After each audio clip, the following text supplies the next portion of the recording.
樊树强啊，这个番薯叶是要拿去喂鱼吗？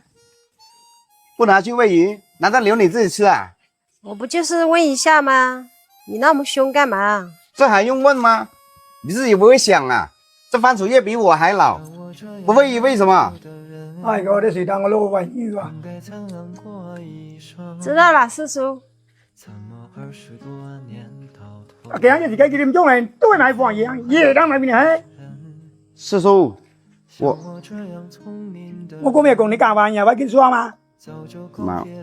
馬霜，你知係馬霜啊？你啱啲咪同你老婆講過講話，你啲家庭都係大個俾愛，賣得窮，而是馬啲好好講話，成日變低自己個thân人，有樣話要慢慢地過啊，為乜嘢？開口就要真話，講樣話陰陽怪氣，好讓人哋陰你嘅嗰嘢，好好啲家庭嘅氣氛，俾你教到啲堅強嚟嗰嘢啊！